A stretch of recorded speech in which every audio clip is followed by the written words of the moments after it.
En estos 52 días de restauración, el día número uno, que es el más importante de todos, es el reposo. So, in these 52 days of restoration, the most important day is going to be the day when we talk about resting.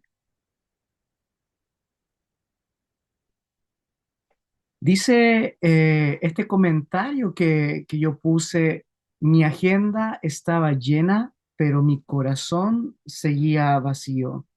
Esta es una frase que escribí hace muchos años atrás, cuando estaba sirviendo como pastor en una iglesia y tenía absolutamente toda mi agenda ocupada, es decir, desde lunes a lunes me encontraba trabajando por 12 horas. Y cuando digo que mi agenda estaba llena es porque así era, lleno de actividades, pero muy pocas veces con un corazón lleno. Siempre estaba cansado, siempre estaba agotado, siempre estaba totalmente rendido en mis actividades, y eso fue muy, pero muy devastador para mí. No obstante, me encontré con una gran solución, que fue que el Señor permitió que yo me enfermara. El Señor permitió de que yo me enfermara. En ese tiempo me dio neumonía. Y cuando mi esposa me lleva al doctor, era muy joven, tenía unos 25 años, y cuando mi esposa me lleva al doctor, el médico me dice que mi funcionamiento en mis pulmones estaban muy, pero muy reducidos, y que si no me cuidaba, me podía, cierto, morir. Y lamentablemente yo me descuidé, seguía con esta agenda apretada, hasta que en realidad un día me eh, mojé en una tormenta que cayó ahí en Santiago de Chile, y me recaí en esta neumonía y estuve casi 3 semanas acostado. Hermano, yo no podía caminar ni 10 pasos y me cansaba. Fue un tiempo tormentoso para mí, no podía respirar, no podía pensar. Cuando uno no tiene oxígeno en sus pulmones no puede pensar bien, y fue muy, muy difícil para mí. Y es allí donde comprendí de que yo mismo me había hecho ese mal, dado a que no tenía tiempo de descanso. Y ese es el problema muchas veces en nuestra América Latina. Cuando no estamos haciendo nada, nos sentimos flojos. Cuando no estamos haciendo nada, nos sentimos que no servimos. Cuando no estamos haciendo nada, sentimos que estamos perdiendo el tiempo y que se nos está yendo la vida. Y lamentablemente esa visión casi casi, cierto, me destruyó. Pero no solamente destruyó mi cuerpo físico, sino también las relaciones con mis amigos, las relaciones con mi familia. Pasaba mucho tiempo con otras personas, pero no con mi familia. Y la relación de mi matrimonio, donde pasaba en tantas actividades de la iglesia, del trabajo. En ese tiempo llegué a tener 3 trabajos, y fue muy, muy complejo para mí, porque trabajaba, cierto, los de lunes a sábado en una librería cristiana de 8 de la mañana hasta 7 de la tarde, y después, cierto, de las 7 a las 10 me iba, cierto, a visitar a los hermanos. Y en algunos casos, después a las 10 de la noche me iba a hacer mesero en un restaurante hasta las 2 3 de la mañana. Y así llegaba el otro día, y era muy, muy muy complejo. Por más que mi cuerpo era joven, estaba totalmente devastado. Y cuando estaba devastado físicamente, también, como les comentaba, mis relaciones se devastaron, pero también mi vida espiritual, porque ya no tenía tiempos de oración, tiempos de la lectura de la palabra, tiempos de encuentros con Dios. Y hay una frase que Joseph y mi esposa siempre me ha transmitido desde pequeño y es la siguiente. Cuando el enemigo no te puede sacar de las cosas de Dios, siempre te va a poner más, te van a invitar a más cosas, te van a pedir que hagas más cosas, tu agenda se va a llenar. ¿Por qué? Porque al enemigo no le importa que tú pases a la iglesia, a las actividades de la iglesia o en el trabajo. A él lo que le importa es que tu cuerpo esté cansado, porque un cuerpo cansado te hace tomar malas decisiones, porque un cuerpo cansado te hace estar irritable, respondiendo mal a la gente que amas. Un cuerpo cansado no te hace orar, un cuerpo cansado no te deja de ir a la iglesia. ¿Cuánta gente no va a la iglesia los domingos porque está muerto de cansado, trabaja tantas horas en la semana y el único día que tiene para descansar el domingo y por lo tanto, cierto, dice, no, yo no puedo ir a la iglesia porque estoy muy cansado. Por lo tanto, pareciera ser que las actividades son una bendición, el tener muchas invitaciones en el ministerio es una bendición, el hacer hartas cosas es una bendición, pero en realidad no lo es una destrucción. Por eso, en estas 52 semanas que vamos a estar viendo, necesitamos recuperar el balance de nuestra vida. No se trata de no hacer nada, no, pero se trata de tener tiempos de descanso, tiempos de reposos para encontrarnos con Dios y para encontrarnos con los sueños que Él ha trazado para nosotros. Y eso le pasa muchas veces a la gente que está en pecado. Y yo te lo digo porque yo también, cierto, he estado en pecado. Cuando uno está en pecado, tiene adicciones, hay gente que tiene adicción al alcohol, a las drogas, a la pornografía, a adicciones, cierto, al odio, a la rabia. Lo único que quiere es ir a la iglesia todos los domingos para no pensar en eso. Ir a la iglesia todos los días para no pensar en eso. Y a mí me pasó. Yo iba todos los días a la iglesia 4 o 5 veces, ¿cierto? Al día, actividades todas, porque lo único que quería era tener mi mente ocupada.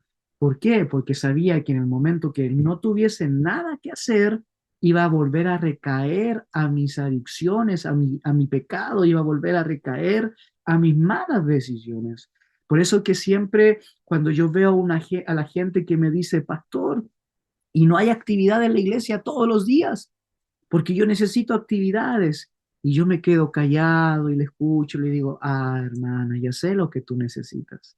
Lo que tú necesitas es estar ocupada para no pensar, para no caer, para, cierto, no tomar malas decisiones. Y eso por un lado está bien porque quieres consagrar tu vida al Señor, pero está muy mal porque lo único que estás haciendo es poniendo, cierto, un band-aid, una curita, un parche curita a tus quebrantos, a tu dolor y nada está sanando. ¿Cuántos sabían de ustedes que en realidad en los tiempos de reposo, en los tiempos de descanso, es cuando se producen las grandes sanidades de la vida? Y eso nosotros debemos de entenderlo. Es en los momentos de descanso donde se produce el crecimiento. Cuando ustedes van a la naturaleza, ¿cuándo nosotros recuperamos nuestras fuerzas? Cuando dormimos. ¿Cuándo se produce la fotosíntesis en las plantas? En la noche, cuando están, cierto, en la oscuridad. Todo ese, esa luz que tomaron después, cierto, se utiliza o se materializa o pasan procesos a químicos, físicos en la noche. Es en realidad cuando uno está quieto, cuando todo se restaura y se regenera. Y es por eso que al enemigo los silencios, la quietud le aterra. Cuando Satanás ve a una persona que está quieta, le aterra. ¿Usted sabía eso? A Satanás no le aterra a la gente que hace, no, le aterra a la gente que está quieta, porque los momentos de reposo nos ayudan a orar. Por eso que Jesús se iba a esos tiempos de quietud de 40 días en oración en el desierto. Las personas quietas pueden pensar bien y pueden tomar buenas decisiones. Las personas quietas pueden entender dónde están sus quebrantos y su dolor para poder restaurar. Entonces ese es el tema. Por eso que es necesario que muchas veces salgamos de la televisión, salgamos del teléfono, salgamos de las redes sociales y que nuestra mente simplemente pueda estar tranquila, quieta, para descansar, para orar, para ser renovados, para encontrarnos con Dios. Y entendiendo esto, vamos a ir entonces a la introducción. Muchas veces en la vida no nos percatamos de las cosas que están mal debido a que estamos muy ocupados para notarlo. Familia, trabajo, estudios, ministerio, reuniones, compromisos y actividades no nos dejan tener un tiempo a solas con Dios y con nosotros mismos para ver cómo estamos. Porque cuando nosotros empezamos un tiempo de restauración, muchas veces la gente me va a decir, pero Ismael, yo no necesito ser restaurado, yo estoy bien. Y yo te pregunto y le pregunto a usted sinceramente, ¿todas las áreas de su vida están bien? Tal vez como no ha estado quieto o quieta, no se ha dado cuenta de lo que necesita ser restaurado.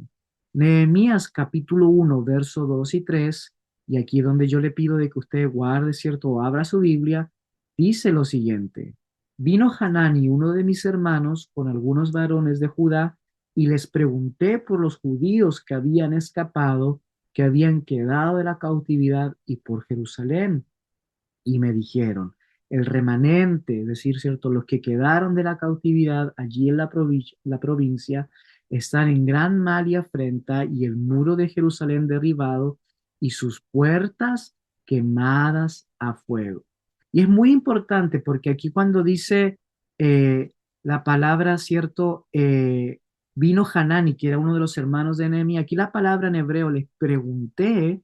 Quiere decir que Nehemías tomó un tiempo para retirarse, para estar en intimidad con su hermano y preguntarle. Entonces, en realidad, las grandes preguntas nacen de desiertos espirituales, de momentos a solas con Dios. Las grandes preguntas nacen de tiempos de reposo y es allí donde el Señor nos hace volver a sus tiempos de reposo. Y por eso te pregunto, tú tienes un tiempo para reposar. Nehemías en realidad no lo tenía, él era funcionario del rey. Ustedes saben de que él era copero del rey, un puesto muy importante. Él tenía que probar el vino o el agua antes de que el rey la bebiera, dado que existían cierto muchas amenazas para matar al rey. Entonces, Nehemías era el que probaba los bebestibles antes del rey. Entonces era un hombre de confianza y por lo mismo también tenía voz y voto en las decisiones políticas y de gobierno en el imperio persa. Por lo tanto, era un hombre muy ocupado, pero él se tomó el tiempo. Su hermano lo visita y se tomó su tiempo. Es increíble cuando uno muchas veces no se toma el tiempo en realidad para estar con la familia. Y yo pecado de esto, ¿no? Hay gente que viene a estar conmigo y muchas veces yo sigo con mi ritmo de siempre y no les doy un tiempo. Y el Señor me ha llamado muchas veces la atención con eso. No voy a olvidar una de mis últimas visitas a Chile en el 2019. Fuimos por no más de 3 semanas a Chile y me recuerdo que mi hermana necesitaba hablar mucho conmigo y ella me siguió en todas las actividades que yo fui. Fui a predicar a Talcahuano, me siguió a Talcahuano. Fui a predicar a Santiago, fue conmigo a Santiago. Tuve que ir a un seminario en el Seminario Bautista de Santiago, ella fue conmigo, incluso se fue a quedar a la casa de mi cuñada conmigo porque lo que en realidad quería hablar. Y yo le di las migajas a ella porque mi agenda ya estaba ocupada. Y eso es muy triste. Yo le doy gracias al Señor, todavía soy un hombre joven, medianamente, ¿no? Y me puedo dar cuenta de cuando la gente realmente quiere hablar conmigo y hay que detenerse, volver a detenerse. Si tu esposo o tu esposa quiere hablar, salte del celular y detente y mírale a los ojos. Si tus hijos te quieren hablar, deja la televisión, apágala y mírale a los ojos. Si una persona quiere y te necesita, date el tiempo. Y por sobre todo, si Dios mismo te necesita, si el Espíritu Santo quiere hablar contigo, date el tiempo para estar con el Señor. Y pareciera ser que esto siempre lo escuchamos y me dice, pero Ismael, siempre lo escucho. Pero yo te voy a hacer una pregunta. ¿Cuánto tiempo pasas en la televisión y cuánto tiempo pasas con Dios? ¿O ya no lo necesitas? ¿O como te sabes la Biblia? ¿O como ya eres un profesional del ministerio? Pareciera ser que ya no necesitas pasar tiempo con Dios. Pero sé honesto contigo mismo. ¿Cuánto tiempo de oración tienes con Dios a diario? ¿Cuánto tiempo con la lectura de la lectura bíblica tienes a diario? Sé honesto. Y en tu honestidad vas a encontrar restauración. Tengo mi Biblia ahí en mi escritorio de mi trabajo, yo soy profesor, y antes de abrir mi computador del trabajo, yo abro un versículo bíblico. También, cierto, tengo mis prácticas, 15 minutos es mi tiempo para estar con el Señor. Tal vez no es mucho. Después del almuerzo, cuando sigo teniendo hambre de Dios, en mi colación, en mi almuerzo, vuelvo a tenerlo. Y no lo digo como por vanagloria, no, sino que lo necesito porque soy el más necesitado de todo. Necesito pasar tiempo con el Señor, porque para mí es la clave de mi restauración. Había un filósofo griego que se llamaba Sócrates que dijo, los ratos de ocio son lo mejor de todas las adquisiciones. Y es verdad. ¿Cuánto de nosotros puede comprar tiempo, no? Tiempo de estar a solas. Tiempo. El tiempo nunca más va a volver. El dinero va y viene. El tiempo no. Las amistades van y vienen. El tiempo no. Y es muy importante que tú uses el tiempo para descansar. Y la siguiente pregunta es, ¿por qué no tomamos o no tenemos, aquí valga la rata, ¿por qué no tenemos tiempo de reposo?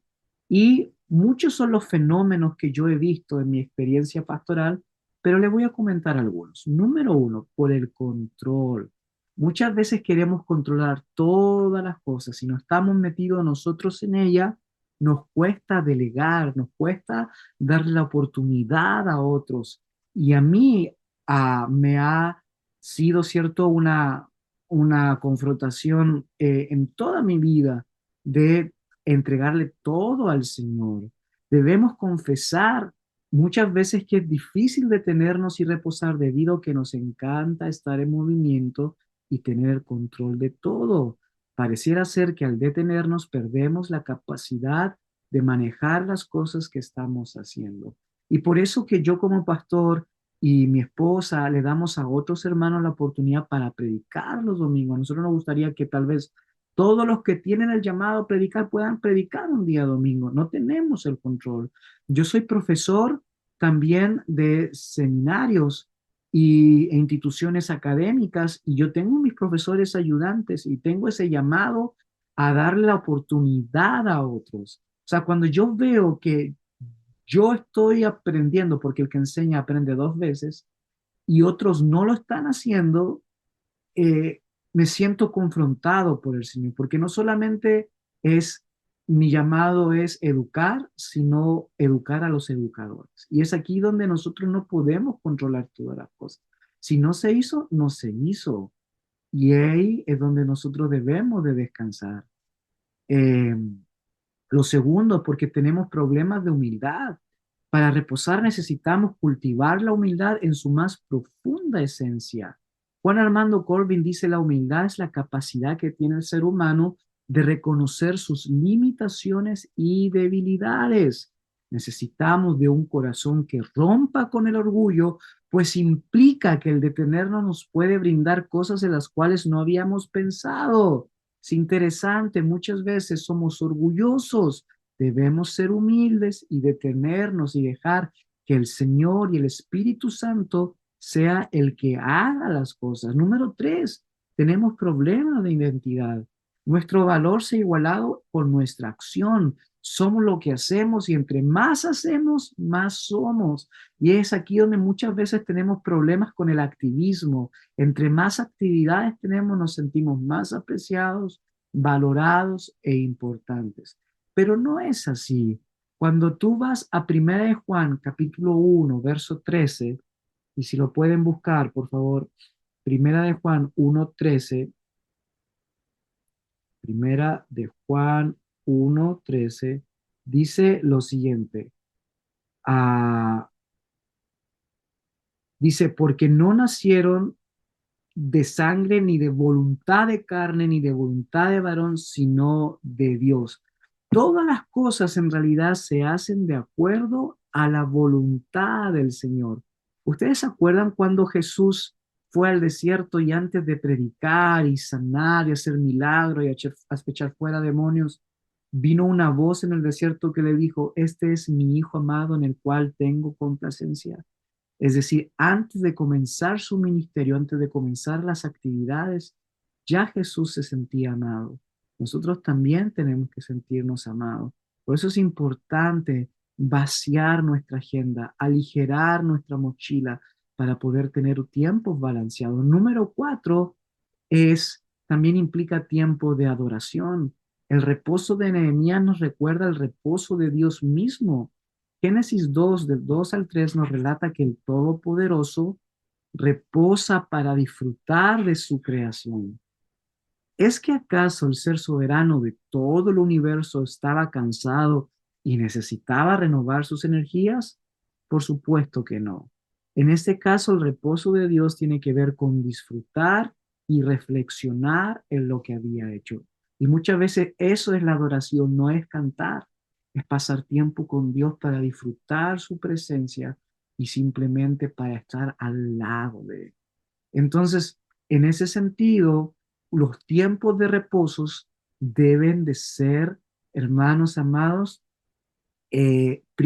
prioritarios para nosotros. Y por lo mismo, para tenerlos debemos tener cuatro cosas. Número uno, debemos agendarlo. Usted no puede decir, cuando lo sienta. No, ponga sus alarmas. Agéndelo en su teléfono, agéndelo en su agenda.